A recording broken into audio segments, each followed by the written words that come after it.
I do believe we have the Reverend T.S. McPHEE on the phone. Tony, are you there? I'm here, yeah. All right. It's been a long month of trying to get this phone thing going, but we finally got you up here. That's right, yeah. So how you doing? What time is it over there in England? It's 11:15 at night. Early for a groundhog.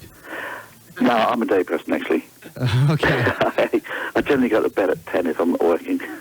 Uh-huh. If you're not gigging? Yeah. Speaking of gigging, how is the, I understand you have two bands now. You got the Groundhogs and the original Groundhogs you're gigging with. Yeah. It's the original band. I've been doing more gigs recently. We were in Nottingham last night. Uh-huh. And the other band with Mick Jones and Dave Anderson, they're more local, so if we got a local gig, we do that with them, because Pete lives about 200 miles away from me, Ken lives about 120 miles away from me. Oh, goodness. So we have to all converge on the gig from different ways. Uh-huh. So if it's a local gig, we do it with Dave and Mick. Right. And Dave is Dave Anderson from Hawkwind and Almondul, I do believe. Yes. That's quite of a repertoire he's got there. Yes, well, he's also playing with Space Ritual, which is Nick Turner from the Hawkwind. The sax player. Yeah, that's right, yeah. Oh, he's been doing quite a few gigs with them recently. That's really cool. That's kind of like the music scene we have here in North Jersey. We have a lot of musicians that play in different bands, and it creates a really nice mix. Yeah. But we're not here to talk about North Jersey. We're here to talk about the great T.S. McPHEE. All right. I know you don't like to hear that, but you are. I mean, I was down at our local watering hole, and everybody was doing the wave, man, when I walked in, because they knew I was going to be talking to their hero, Tony McPHEE. Really? Yeah, it was funny. It's funny. Yeah, so you got to give a shout out to the boys at the Canal House at some point tonight. Surely, yeah. Yeah. Canal House, is that like a pub or a bar? It's like a pub or a bar. You are correct. Yeah. Do you know English pubs, what they're like? I've never been to England, but the Miff, who is one of the lads down there, he's met you. He's actually seen you over there. Yeah. In the I believe in the '80s, in the early '80s, and he explained to us what it's all about over there. Yeah. And so you tell us, what is a pub like over there in England? Well, a decent pub is like one very local to me now. Uh-huh. I would normally be in there this time on a Saturday night, but I decided to sort of keep very sober as I'm speaking, otherwise I tend to blank. Well, yeah, well, I do that too. We try not to do that up here either. And so tomorrow night, you got a gig tomorrow night? No, we got nothing now until Joanna and I are doing a solo gig, or solo duet gig, acoustic blues, on January the 2nd. I've always tended not to do anything over Christmas and New Year's because I found there's too much going on. You celebrate the Christmas holidays? Yeah, I'd rather be home, really. Oh, sure. I mean, me too. I'm like when I'm not up here doing a radio show, I'm like a hobbit. Yeah. I just stay in my little hovel. Yeah. I got an email from a gentleman named Keith Christmas. Keith Christmas? Yeah. You're going to be playing a gig with him on February. That's right, yeah. I mean, we used to do a lot of gigs in the 70s with Keith. I haven't seen him since that time, actually. Uh-huh. Well, he said to say hello, and he's looking forward to gigging with you on Friday the 13th. Friday the 13th, yeah. Have fun that night. Yeah, I've done many gigs on Friday the 13th, and so far nothing really bad has happened. No, that's good. Well, we're glad. Yeah. Okay, so let's just talk about the early formation of the Groundhogs, 1963. They came out of the dollar bills and... Yeah, I was working in post-office telephones, and one of my fellow workers was a singer in a band, and they were losing their guitarist. And so I sort of said, I had a band at the time, it was like a school band really, just out of school, and I tried that with them and decided that they had a possibility of going to Germany, and the Beatles had gone over there and worked a lot, so that sort of made me decide to actually join them, but we never did actually. Uh-huh. That was the Seneschals, I guess? The Seneschals was my band, yeah. Yeah. And we were still going, and when I sort of started rehearsing with the dollar bills, and then it was more like, it seemed like I could go professional with the dollar bills, because although I enjoyed telephone work, electronics, I've always been into electronics, and it was a doddle. So the Pete Cruikshank was in the dollar bills. So that's right, yeah, that's when I first met Pete, yeah. It was John Cruikshank, his brother, who was working with me. John Lee. Yeah, John Lee. He became John Lee, yeah. Well, you guys go way back, huh? Yeah. Good friends, good mates. Yeah, yeah. Bob Hall was in that band? Eventually, we advertised for a keyboard player when I decided that I always, nothing personal, I never liked the name Dollar Bills. I thought that was a crap name, you know. And I started with my brother going to see Cyril Davis at the Marquee Club when it was in Oxford Street, the very early days. Cyril Davis? Cyril Davis? Cyril Davis, yeah. Yeah. And I thought, this is the sort of stuff I'd like to play, you know. And so I set about persuading them to go into R&B and blues and come away from the pop. I mean, it was quite good because we had a sax player, and we did coastal stuff, which I enjoyed, you know, but I thought it was a bit superfluous, really. And he went, we advertised for a keyboard player because I thought a piano player was good for a blues band. Oh, sure. So Bob got the job and Jack got the sack at the same night. Jack was on sax. Well, that's the way it went. Yeah, that was one of the questions I was going to ask you. You mentioned the Beatles, and I was going to ask you why you took the direction you took and didn't just jump onto that Beatles bandwagon. But you answered that question before I even answered it asked it. So Tom Parker was also in piano player also. Yeah, yeah. Well, we did. John Mayall was back in Johnny Hooker, and it went so well that Don Arden, who was booking him, put another week of gigs in, but John Mayall already had gigs in, so Don knew that we were well into Hooker, but especially me, and he asked if we could do the last week. Well, that was a marriage made in heaven, huh? Oh, sure. Yeah, I mean, it was amazing. We did, first gig we did, I wasn't happy at all, but, I mean, John was so nice and so pleased about the way we backed him, because I've got to say that John Mayall didn't back him properly. I saw John back him, and I thought, this is not right, you know. He doesn't need a keyboard player. Well, you are the man. When I first hooked on to you, I bought a Champion Jack Dupree album from, I forget the name of the album, it escapes me. From New Orleans to Chicago. That is it, from New Orleans to Chicago. And, Eric Clapton was on it, and of course the Blues Breakers album. Yeah. And, no, Kossoff wasn't on that, Greg. No, he wasn't on that. Yeah. Greg's over. Shoot yourself in the head there, Greg Lewis. Let me turn that mic on. There we go. No, you better leave my mic off. Wow. That's Greg Lewis on mic number 2, the Rocket Man, as he's known around here at WNTI. You're listening to WNTI. This is the Dangerous Rock and Roll Show, and we have Tony McPhee, the legendary T.S. McPhee, on the phone lines. And the T.S., I heard a funny story about. Don't even go there. Okay. Okay. Never mind. Well, we'll skip over that. But I have to chime in with this. I had the pleasure of seeing an old mate of yours the other night locally here, Kim Simmons of Savoy Brown. Yeah, we did. A Mean Fiddler this year? Yeah, I didn't actually see them because I had to go down by train, and I had to leave before they went on. Oh. Get my train home. So I didn't actually see Kim. I haven't seen him for, since the 70s. Wow. And Chicken Shack and Stan Webb also. Oh, yeah. Well, I've known Stan. He doesn't live too far from me, you know. And in fact, Mick Jones has been playing with Stan. Stan doesn't live far from you. You're in trouble. Yeah, I know. Let's not go there. Well, Kim Simmons told a story the other night about was Savoy Brown backing up John Lee at a gig in England in like 67 or thereabout. And he said they didn't have much money, so him and John Lee had to share an amp. So he plugged in one side, and John Lee plugged in the other side. And when John played, he stopped, and when he played, John stopped. Really? Otherwise, the amp would have just overdriven to the point of total distortion. Yeah. So well, John used to. I used to play solos, and John used to walk in front of me. Mime. Well, that's the way it goes. We have a blues club around here, and I've had the pleasure of doing sound for many bluesmen, and And they got some big egos.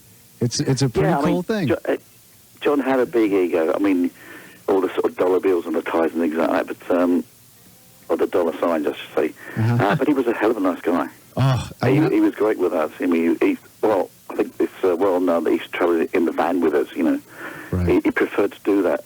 First time we met him, he had a driver, but when he came over again about 3 months later, he travelled in the van with us. Oh yeah, you see, he liked it. Yeah. He said these guys are okay. Yeah. Well, you know, it's very hard to follow a guy like John. You know, to follow, back him up, a guy like John Lee Hooker. I know. I did a sound for a guy named Homesick James. Oh yeah. And I was watching the guys behind him. He was driving them nuts. You know? Yeah, it's just the funny thing was that I knew a lot of Hooker's stuff and I knew what he did. You know? Yeah. And the first number he did when he came on in Manchester, the first gig we did with him, was a number I'd never heard before called "I'll Go Crazy," James Brown number. Oh, and I didn't even know how that went, you know. But he just started the riff, you know, da-da-da-da, and it kept on the same key. I know it'd be in the same key, I know it'd be an E. That's all he ever played, unless he did like things like Boogie Chill and open G's, open A's. Right, and right. Whoever wanted low, he wanted to tune, because I mean, he just got the guitar and tuned it to where he wanted to sing, really. Right, right. John Lee lived in the key of the E. Oh, E, yeah. No doubt about it. And he didn't really know much above the fifth fret. He didn't have to. No, because what he did, Bob Hall always said Memphis Slim, I mean, he played in C, but what he did in C was like magnificent. And I would say that John was the same thing with the first 5 frets. Amazing. He didn't need the others. Yeah, they said that John Lee Hooker only knew 2 songs, one slow and fast, but they were good. Well, Tony, I was listening to an album you did in '79 with Billy Boy Arnold. Oh, yeah. And like the song Christmas Time, they have the intro of that. And on the intro of Billy Boy Arnold's going, well, why don't you follow this? And he's going, da-da-da-da-da-da. And you guys just like jump right on it and start, you just jumped right on it. It was great the way you did that. Yeah, well, I mean, you play with these guys, you just get to know how they... I mean, I've been to... I went to Poland for the first time in '93, and there was just... there's some great players over there. And this blues band were going to back me, and we rehearsed. I mean, we didn't do any rehearsals with John Lee Hooker, or Jimmy Reed, or Memphis Slim, or Little Order, you know. We just went on there and did it because we knew what we were doing. But these guys said, we must have rehearsals. I said, no, look, I'll start the tune, you follow. That's what you do, you know. If you're a blues player, you do that. It's a feeling, right? Yeah. Jimmy Reed, man, he was like the king of beer-soaked vocals. Oh, yeah, well, when we met him, he had sort of come off the drink, I mean, I think it was getting dangerous, you know. Yeah, he... And he was a bit confused. Oh, yeah, that's a shame. You know, you were talking about that blues scene in Poland, and an old mate of yours, John O'Leary, I believe he just cut an album with a Yugoslavian band, I think it was, or blues musicians. It's actually very, very good. Yeah, again, I haven't seen John. I think John was at the main Philip. I didn't see him. I saw Bob Brunning, he was there. Oh, boy. Bob Brunning, bass player, right? What a book he wrote a few years back. Tremendous. Yeah. You know, that whole band, that whole bunch of people that you were hanging out with, like the Kellys, Joanne and David, and, you know, what was it, the Dumber Blues Band on that album? Yeah. Cabal. That's right, yeah. I mean, you were gone before they even put that album out, and what a tremendous album that is.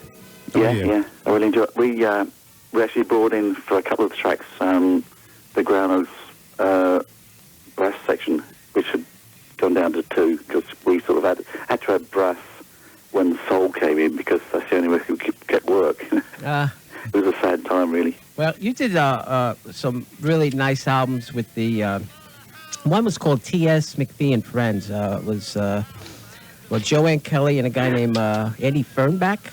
Andy Fernbach, yeah, he runs the studio now.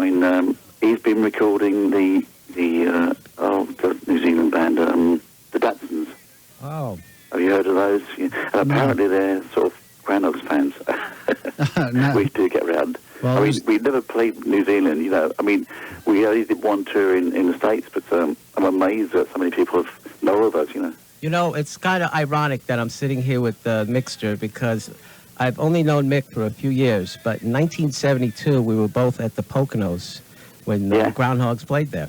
Yeah. Right. Yeah. Yeah, Tony and I, well, we've discussed this. Oh, have you? We discussed this from, when I called from at home. And you told me a great story about how you just kept getting bumped at the Pocono Festival till, you were on third. Yeah, well, everybody obviously in the festival wants to get on the stage when the lights are on, Mm-hmm. and we got pushed further and further up. And Claire Hamill went on.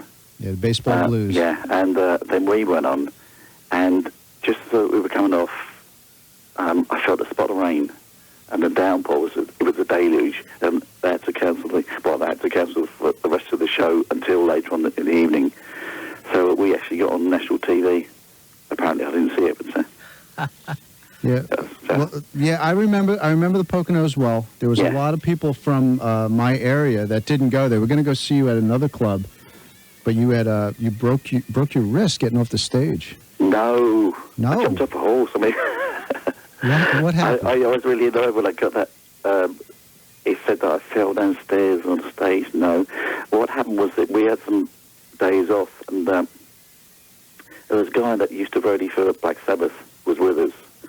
And he said, there's stables nearby. He said, do you want to go horse running? And I've never been on a horse before. So I thought, I'll try it.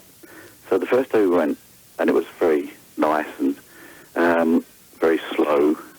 So we did it again the next day. He said, right, let's get some speed on. I thought, I'm not really sure I'm ready for this, And the horse was called Senator, and it was huge. I've never seen a horse that big. I was trying to hold on to him, and I realised that there were two horses, him and another one, that were mates, and one would sort of go in front of us. On his back was one of our roadies, and then it would stop, and my one would sort of run to catch up, and then they'd stop and sort of eat some grass off me. And I said, I know what they're doing. They're sort of letting the others go well in front so they could gallop like hell. And there was one point where I could see there was a bend in the track ahead. So I was about to turn around to the roadie behind and say, watch out, because they're going to run and there's a gap in bend in the track. And anyway, his horse went past mine and dashed. And as they got to this bend, I heard oof, because the guy had come off. Uh-huh. So anyway, my one dashed on, and I shouted to all the other guys in front, saying, "Oh, Pete's come off his horse," and they went back to see how he was.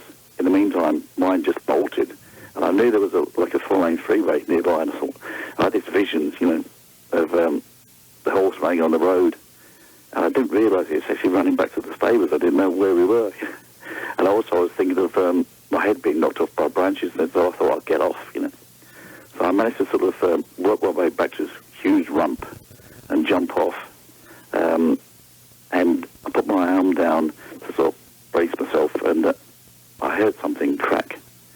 And I didn't realise it was like a slight ditch. Uh-huh. And so it was like going upstairs that you're not aware of, You sort of land heavy.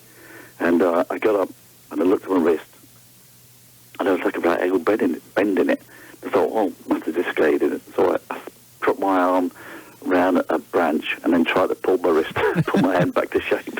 But it hurt. So no, it's a bit more serious than that. And you were done. So that was the end of that tour. In East Stroudsburg Hospital. Uh-huh.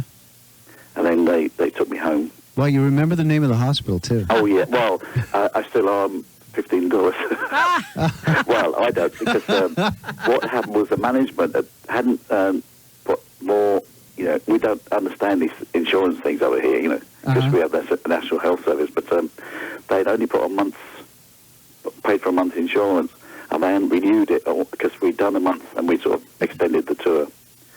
And so they paid so much cash, and then it was really weird because I was given an invoice, which I passed on to the roadie, and he paid cash. And it had the amount of gas it used to knock me out. Everything was... They charged you for the everything aspirin. was charged. I mean, the whole... Yep. amazed. And I've actually got the X-rays. They sent those through. Welcome to America. They charge you like $20 for an aspirin. No free lunch. I know. You know? Hey, you remember the first song you played at the Pocono? No, I don't. We're going to listen to it right now. Can you stick around, Tony? We're going to play a song. Sure, yeah. All right, here it is. And it's Cherry Red. Tony, are you still there? Yeah. All right. We thought we lost you there for a minute. We're redesigning the studio up here, and there's a lot of changes. Yeah. Yeah, that was the song that really got me when I was a kid. Cherry Red. When I heard that, I had to run out and buy that Split album. Yeah. The record that kind of took the world by storm, and then I guess they didn't expect it, and they ran out of pressings, and they had to run out and repress it. Yeah, it went into the charts almost straight away, and then in 2 weeks gone, and it came back in the fourth week, and they actually ran out of copies, so they weren't getting them in the shops, Oh, which yeah. is like it would have probably made number one album. So you got these record companies. Right. And, yeah, at the time, you're so flushed with the fact that it's in the charts, and thank Christ it was in the charts before that. And it's going so well, you forget sort of our manager should have been on them all the time, making sure all this stuff was going on, But he was a bit inept, Was that Wilt? No, that was Roy Fisher. Oh, okay. He lives over there, so I'm hoping he's listening to this, because it was his fault, or partly his fault. He was our manager, and he should have sorted that out. Yeah. So there you go. I mean, Wolf Pine was our manager after, when we realised that Roy just wouldn't get us anything going anywhere, because we knew that the States was the next port of call. Mm-hmm. And we couldn't really trust Roy to get us over there, because he was coming back with ideas about supporting the Beach Boys. I don't think that would really work. That's as bad as who is it? Jimi Hendrix opening up for the Monkees over here. Yeah. Oh my God! What a tour that was. Yes, I'm sure. Have you been back since '72? The Poconos. Have you been back to America, Tony? No. We were going to come back when I had a 4-piece with Crosscuts on Black Diamond. We were talking about coming back in '76, but I think the bass player had a drug a problem. past, Yeah. and he couldn't get his visa. Yeah, Black Diamond was a monster record. Black Diamond and Crosscuts saw right in that period. Yeah, Great it was one of those. I hadn't played it for a long time, and it sort of brought back memories when I did play it. Both of them. Yeah. You're listening to 91.9 WNTI. This is the Dangerous Rock and Roll Show, and we're talking to Tony T.S. McPhee from the UK, and he's speaking about his exploits in America in the early 70s and what's been going on with the Groundhogs and the original Groundhogs. And you were mentioning that when you play with Pete, that he plays with his thumb, and you're a bass player, and you can really he's a little more freeform. You can really stretch out with Pete like the old days. Yeah. Dave Anderson, he's more like a root note player. He plays the riffs, but he uses a pick. And Right. It's not quite flexible. I played. Actually, in fact, I started playing fingerstyle as soon as I saw Hooker. Oh yeah. I did that, and I also learned to wear my guitar strap over my right shoulder, which at first was very unusual. It felt strange, and it still falls off. I keep having to hitch it up. I can't do that. I try to do that every now and then. I just can't do that. I don't know how. It's practice. Practice. Yeah. Yeah, I just did everything like Hooker, so I could be like him. Hey, it's not a bad guy to follow. Oh no, don't. And the other guy, I've got to say, Hubert Sumlin. Oh, boy, I couldn't believe when I first bought the Wolf albums. I couldn't believe that he was playing that sort of stuff while over here we were listening to rubbish guitar guitarist, you know. If only I'd known, you know. You know, so were we, and Yeah. it took guys like you to point out the treasures that we had here in Howlin' Wolf and Muddy Waters. That's and people correct. like that, It did- I it did, but, thank you it guys did so seem much. That, John Hooker couldn't write. Well, he couldn't write anyway. I mean, and he was illiterate, but he never signed his autograph. I couldn't believe that, because the first tour we did with him, we had to help him. We could see he was struggling. So Ryan and I sort of said, John, is that pen not very good, you know? And we were trying to help him. And he learned to write a signature. He used to write JLH, and Right. Johnny Lee with the ends backwards. Right. And then he got really confident. And there was one gig we did where he's given a large black pen and a large wall, and he almost covered it. Oh yeah, With various versions of his name. Yeah, well, there's a lot of that goes on in this country. There's a lot of musicians that come from like the deep South, where schools are like, you know, scarce. Oh yeah. Hubert, I met Hubert Sumlin, and he's a wonderful man. He is a very nice guy. I mean, when we met him, we met Wolf, one of the sort of shows they did over here, and there was a magazine over here that said Howlin' Wolf hated white people. And I couldn't believe that, because I thought, why did he play in front of so many? And when we met him, he was great. Fabulous. Oh yeah, the Wolf. Yeah. You know, I never got to see him. You got to see him?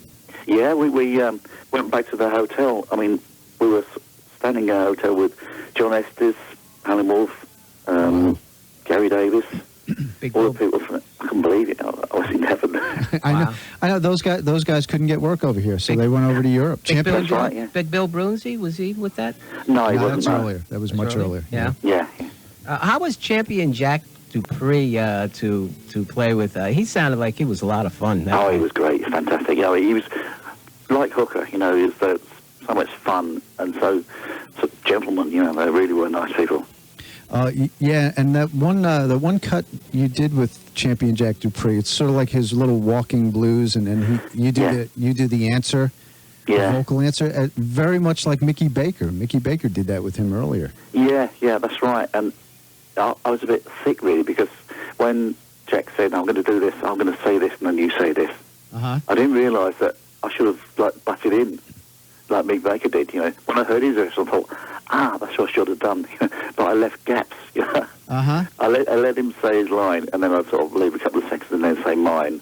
Well, it was probably a little daunting too, right? Yeah, You know. But I mean, the thing is that one of my favourite guitarists was Scrapper Blackwell at that time, which Jack liked very much as well. And I played very much like Scrapper. I could play like a lot of people. But I used to play like Scrapper behind Jack, and really enjoyed that. Yeah, we have that on in the background right now. Big Leg Emma. Yeah. Tony McPhee and Champion Jack. Great stuff. Who was playing the? I Drums? guess it's not even drums. What is that? That's my guitar. I just sort of That's you? just bashing it, muting it. Nice. Real cool. That is very, very, very cool. You're listening to 91.9 WNTI. I'm the Mickster. This is the Dangerous Rock and Roll Show. Greg Lewis, the Rocket Man, is helping me out over here. No, thanks for having me along. Talking to Well, it's a thrill. a blues legend here, and that you are, Tony. A lot of people may not realize that when Clapton had left the Blues Breakers, John Mayall's Blues Breakers, everybody knows that Peter Green joined him, but you, in fact, were asked to join the Blues Breakers, and this is great. You turned them down. I did, yeah, because Eric had already told me that he was leaving John and was going to go on a world trip while he was still young and enough money. That's exactly the words. But he also told me that John was a megalomaniac. So when John asked me to join him, he offered me £40 a week, which in those days was colossal sum, you know. A lot of money. I don't know what that transferred to dollars, and then but it was a lot of money. It was more than most people are earning in a month, you know, over here. It's, That's what, I knew that if I did that, I wouldn't be happy. Yeah. Well, And good. anyway, I didn't know that Eric had made a pact with John that if Eric came back, which he did, he only got as far as Greece and came back, he would get his job back. So Peter only had his job for a few weeks, before I came back. Oh, Right. So I'd been kicked out anyway. So it was, I think I was asked to join Chris Barber before that. And that might have been a good career move because, I would have played all over the world. Chris Farlow. Chris Barber. Chris Chris Barber. Barber, Yeah, Chris yeah, Barber's yeah. jazz Lee band. Patterson, Well, they just had a 70th birthday reunion over there in July in Liverpool, and Chris Barber and Clapton and Mick Taylor joined up with Mayall there Yeah. this past summer. You did pretty well for yourself there, Tony. I wouldn't Well, yeah. shut that out. Well, I've got to say that I saw Chris Barber back in Howlin' Wolf. I can't remember where it was, but I know that I saw it, and I thought, and Chris was doing it. I can't see that. I couldn't really see it. He played the trombone, right? Yeah, Yeah. They played the riff with the trombone, and I couldn't really see a guitar playing with him, But obviously, you realise that he needs a guitar player to get into the R&B Well, side of it, Alexis Corner also asked you to play. Yeah, with him. that was a couple of years after John Mayall. Chris And I Barber. arranged to meet him. He said he was going to Germany for a couple of weeks, and I actually forgot. So I said I was going to meet him. You know, it's funny, Tony, because you were mentioning that you couldn't believe that you were playing with like these guys like John Lee Hooker and, Yeah. and Hubert Sumlin, and they couldn't get work over here. And guys like me and guys like Greg found out about our own bluesmen through people like you. Absolutely. That's how it Yeah. happened. John Mayall and, well, not so much Chris Barber, because Chris Barber, that was like later on. I didn't find out Yeah. about him until later. I mean, really, the Rolling Stones. Yeah, Alexis Corner, I've got like lots of his stuff, and I'm a big fan. I liked his guitar style. It was really, Yeah, real basic, but gritty and real. you know? Strident. Yeah, well, strident. Well, I wouldn't put it that way, but that's okay. But yeah, and he was instrumental, and a lot of people give Mayall the credit, but I think it was Alexis Corner was like the platform for just about everybody over Well, there. Alexis was there first, really. Yeah. I mean, in the really early days with Davy Graham and all those guys, Yeah. Speaking of, well, we weren't speaking of, but Joanne Kelly. Oh, I was just going to ask about You, that. you got to touch on the Oh, Joanne boy. Kelly She stuff was because something. you did a lot of work with Joanne, and you two seem to have struck of a nice working relationship. Yeah, well, I met her. She was in a local specialist shop. It was, fortunately, it was not that far from where I lived. And they did jazz and blues records, 78 and all that stuff. And I walked in there one day, and I saw this girl asking for a Howlin' Wolf album. I thought, I better know her. I get to know her. Uh-huh. So we just all, I realised she was carrying a guitar anyway, so I started talking. Mhm. And they used to do gigs together in London, in sort of Bungees, it's a famous cellar bar.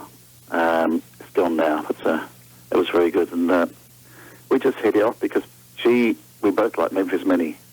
Oh, I just love that album. what's not to like? Oh, yeah. You know, it's great now that Maria Mordeau is like doing a lot of her stuff. And Rory Block, early in her career, did a lot of Memphis Mini style stuff Yeah. too. Well, Joanne Kelly, this is interesting. She was asked to join Canned Heat when Canned Heat was in their I didn't know prime. that. Yeah, and she Yeah. turned them down because she wanted to do a blues thing over there in England. Is that accurate? Or? Yeah, because Nick Pearls, do you know Nick Pearls? Well, he's dead now. No. No. Yazoo Records. Oh, okay. Yeah. Well, he got Joe the gig with Epic. Right. And because Joe has always said that her voice wouldn't be mature enough until she was 40. And Interesting.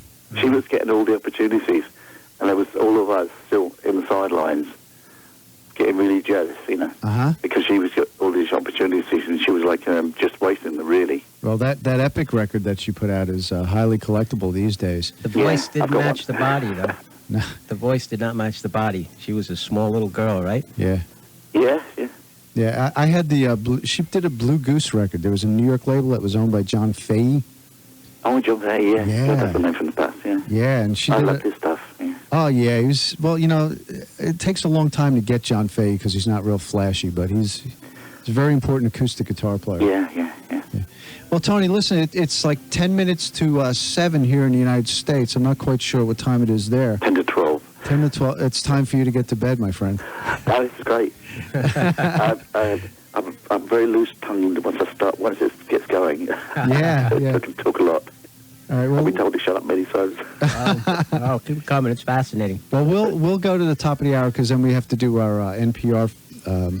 Actually, we're not doing NPR at the top of the hour on Saturdays here, so we're just doing Underwriters and stuff. Yeah, just the underwriters. So we'll keep talking. We'll keep chatting. And, Sure, yeah. And what do we got going on in the background here? Oh, I know that voice. Don't pass the hat around. Oh, yeah. From, well, that was, I now do that as it was originally. I got it from John Estes, I can't remember, what is it? Yeah. I know, I was looking at a blank somewhere. Diving Duck. I now do that same riff. The Diving but Duck. with Diving Duck. That's Right. where I got it from. I mean, in those days, you didn't sort of write new blues, you just changed the old ones. Right. Yeah, I mean, new blues don't really exist, you know. It's just the same thing, reconstituted and repackaged, and that's that particular riff. Yeah, with the blues, you sort of take the riff, take the song, change a few things, and put your own personality onto it. Yeah. And it becomes something the same, but something much different. Yeah, It's a beautiful thing. there were people like I went to do like tributes to various people. Like Howlin' Wolf was my first one, so I did an album of his songs. Somebody he'd written, like No Place to Go was one of my favourite songs he ever wrote. I mean, Smokestack. Apparently Hubert co-wrote that with Howlin' Wolf. Smokestack Lightning. Yeah. Oh, powerful stuff. Yeah, and he always when he did the Willie Dixon songs later on, it's like fabulous stuff. Yeah. Willie Dixon wrote some, well, I guess that's a redundancy to say that. Yeah. He wrote some incredible songs. You know who else wrote some great songs? Sonny Boy Williamson. Oh yeah, I used to love doing his stuff. I used to do Fighting Frogs for Snakes and things like that. Oh my good! He was known for his harp playing and for his attitude. Oh, more than. But somebody told me that he and Wolf just hated each other. Oh, jeez. Well, and Hubert said that when they were travelling the coast together, he checked out where they were both sitting and sat as far away from each of them as possible. well, that had to be mutual admiration. Yeah. To be sure, And if it came to a fight, I don't know who'd win, because, I mean, Sullivan was obviously very deadly. He could do nasty things, I'm sure of it. Wolf would just bother him. So. Oh, yeah, he's legendary in this country. Yeah. There's a chess box set that came out on Sonny Boy, a two CD box, and you have to watch what you play on the air, because you can hear him and Leonard Chess just like cussing at each other. Right and left. Oh. Well, how big was he? Because Howlin' Wolf was about 6'7", 300 pounds, wasn't he? I mean, he was a huge man. Well, he dwarfed the, he was massive. Well, Sonny Boy was, I would say, 5'10", but obviously slight build. And a mean streak, huh? Oh, mean, yeah. That mean streak made him 6'7", brother. Yeah. No doubt about it. Yeah, he's he toured with the Yardbirds and the Animals, and I think what he said with the Yardbirds, he said that he says those white boys wanted to play the blues so bad, that's how they played it. Well, I was at they recorded a album at the Corday Club in Richmond, and I was there with my brother. Uh-huh.